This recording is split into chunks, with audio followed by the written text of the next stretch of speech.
Hey guys, it's Emma and I'm back today for you with another video.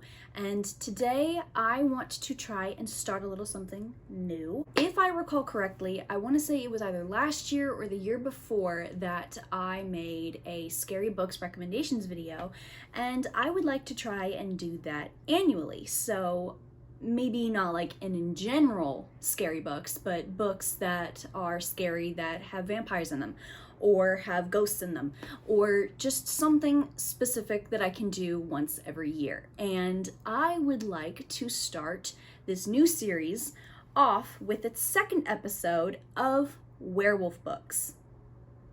Okay, I am a werewolf girl. All right, they are my favorite supernatural creatures, and there are some werewolf books on this list. I have about maybe 5 or 6 today to talk to you guys about that are some of my favorites.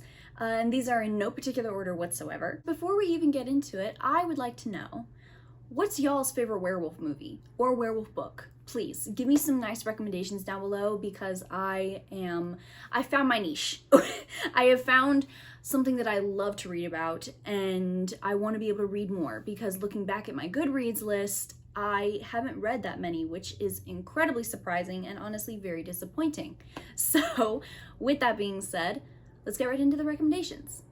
So the first one that I would like to recommend is a light and fluffy one, and it's Fangs by Sarah Andersen. All right, this is a really light and fluffy graphic novel about the relationship between a vampire and a werewolf, and just the non-really chronological order of stuff that happens to them in their relationship. The pictures are just adorable. I gave it 3 stars, and it's just something that's really quick and easy to get through, and not to mention it's just really freaking cute.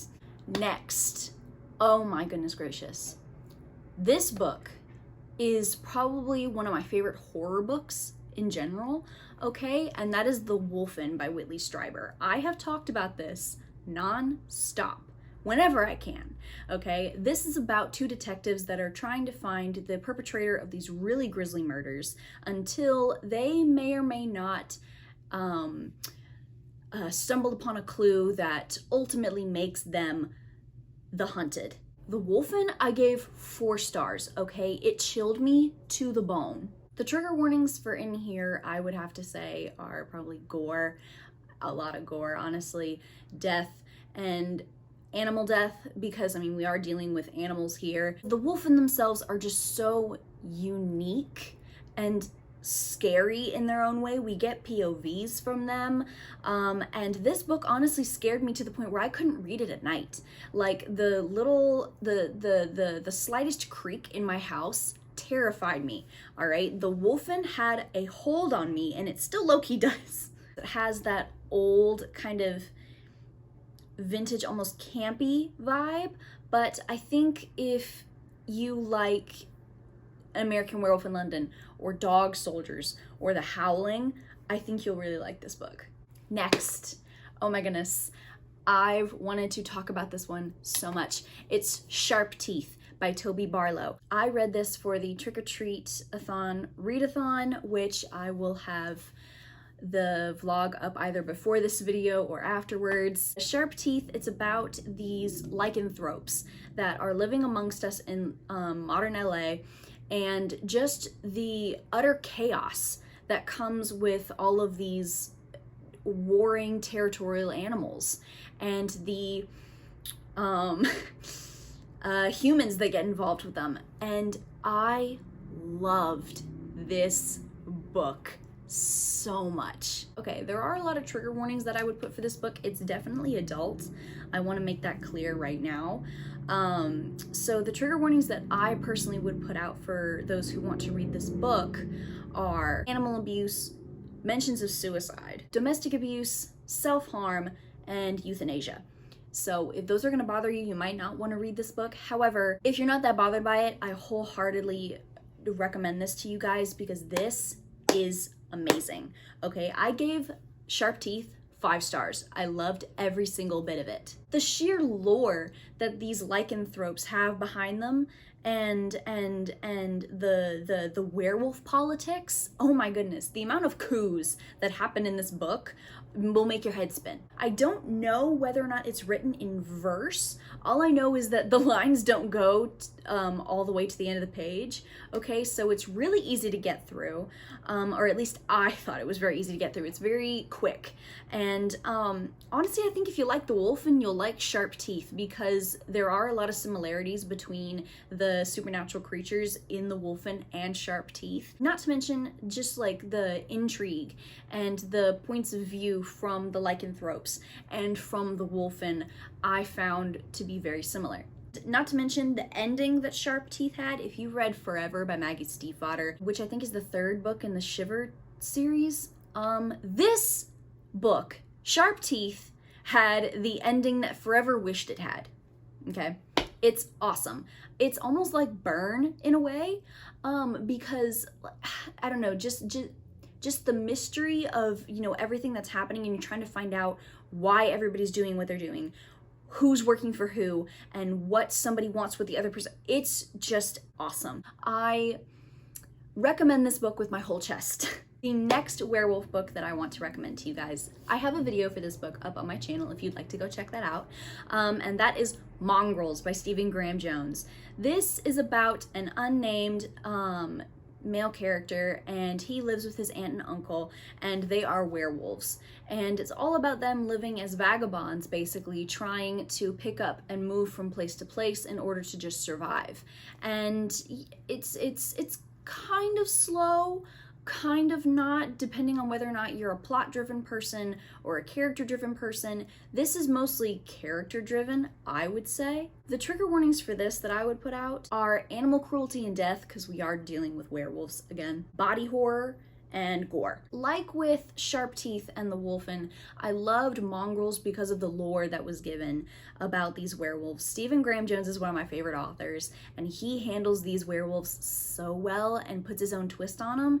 And not to mention, it's an unexpected type of werewolf story, because it's not necessarily scary in a way. It's just about, you know, these people who happen to be poor and can't really settle down in one place, and they just happen to be werewolves. So it's, I don't know, in my opinion, it's a better The Glass Castle. I don't necessarily like The Glass Castle, but this, Mongrels, is The Glass Castle, but better, and with a sprinkle of werewolves. Okay, I gave this 5 stars. I think that if anybody is a fan of Stephen Graham Jones, or is a fan of werewolves in general, or likes a good character-driven story, I think you will love Mongrels.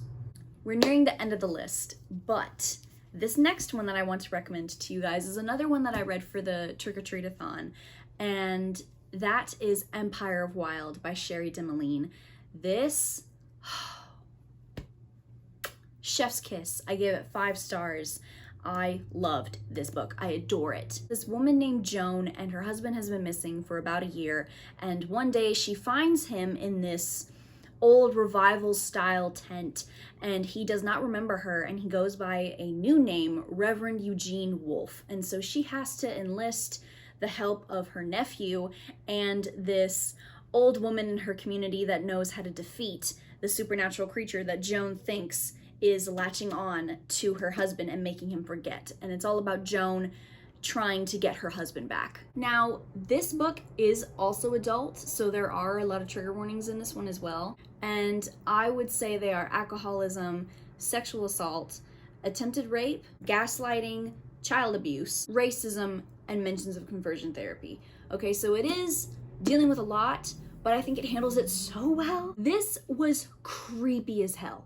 All right, I'm telling y'all right now, I'm gonna have a review up for this one very soon, because not only was it creepy, it was gritty, and it was also sexy too, which I was not expecting. What I really loved about Empire of Wild was the fact that it delved not only into the Métis culture, but it also delved into Bavarian culture as well. I think this is also an Own Voices book, because Cherie Dimaline is a member of the Métis community up in Canada. It's also a commentary, I think, on, you know, pipelines and cutting down forests and mining and everything like that, and just problems that Indigenous communities, especially Indigenous communities up in the north in Canada, have to deal with on a regular basis. And the romance between Joan and Victor is absolutely heartwarming, okay? I lived vicariously through them both during this whole book. I absolutely love Joan and Victor, and I would die for the both of them. Now, this one. It's the last one on the list, okay? So we're at the very end. This may or may not be a little bit of a stretch. However, I'm including it. This book does not necessarily have a werewolf in it. It has a wolf demon, but they're half wolves, half human. They live with wolves. Girl, shut the fuck up. I ain't gotta explain shit to you. It's Inuyasha by Rumiko Takahashi, all right? First of all, the anime, it's one of my favorite animes of all time, and I wanted to read the manga. My sister got me this for my birthday, and I am thriving, okay? So this is about a schoolgirl named Kagome, and she falls through this well and is transported back into the feudal era of Japan, where she meets this half-demon Inuyasha, and they both have to basically travel around feudal Japan in order to find the shards of the sacred Jewel of Four Souls, which in the wrong hands can make a demon or a regular man all-powerful and basically indestructible. So it's a really fun adventure. I'm in the middle of reading it, so I can't really give you guys a rating yet, but as of right now, I am absolutely loving this series, okay? And like I said, there's wolf demons in here. There's not necessarily werewolves, but I think it counts. Therefore, I'm counting it. There are also trigger warnings in here for this. I would say there is gore, obviously.